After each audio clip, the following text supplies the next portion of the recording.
Brian Kenny here on the set of Friday Night Fights with Bernardo Osuna, and we have questions from you on ESPN.com. Bernardo, let's start with Martin in Houston, Texas. What's your opinion on the Antonio Margarito and Javier Capetillo suspension? I think the Antonio Margarito suspension was just about right, 1 year.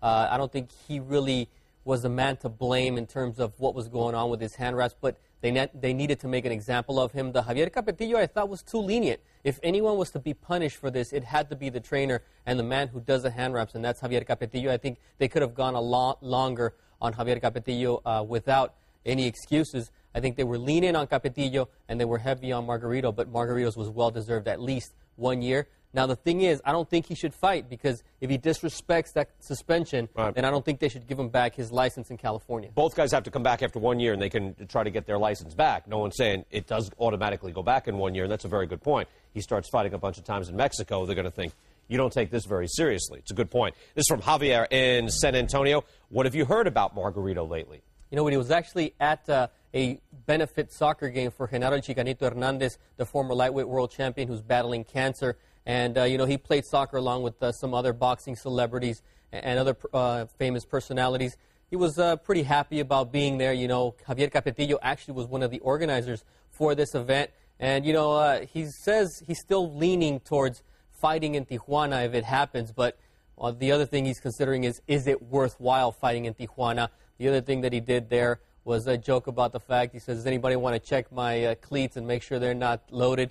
You know, but making light a little bit of the situation. But he's been seen around Southern California. The fans are with him, but he really needs to think through his next move before he makes it. All right, good point. This is Jaime in Needville, Texas. Who wins in their prime? All right, you ready? Think about this. All right. Julio Cesar Chavez, Manny Pacquiao.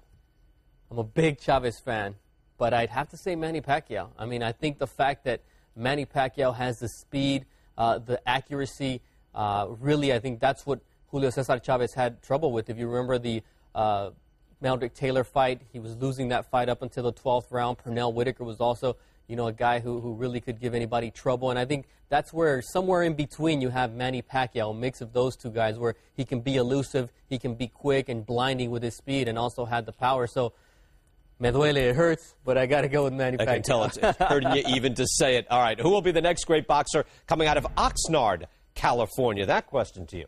Well, I've seen a lot of the Oxnard boxing fighters, and right now Victor Vicious Ortiz is the up-and-coming fighter. But let's not forget about a Brandon Bam Bam Rios, another undefeated fighter who's being guided along by former world champion Robert Grandpa Garcia. And his younger brother, Grandpa's younger brother, Mikey Garcia, is really making quite a name for himself, something like 13 knockouts in 16 victories. So always a hotbed. After Robert Garcia came Fernando Vargas. Now Vicious Victor Ortiz seems to be in line, but Brandon Rios and Mikey Garcia really are two fighters that you should keep your eye on. All right, Bernardo Osuna, locked in to Oxnard. Who knew? Locked in like that. You can send in your questions to the boxing page at ESPN.com and then click Ask Friday Night Fights Guest, as you see right there. Also, you can set up your phone, your mobile alerts to ESPN.com and boxing. Click on the link below the Friday Night Fights logo. Get all the latest alerts and Dan Rayfield's news and notes, and also when Friday Night Fights is going to be on each week. So keep it here on Friday Night Fights. Bernardo, thank you very much. It was a pleasure.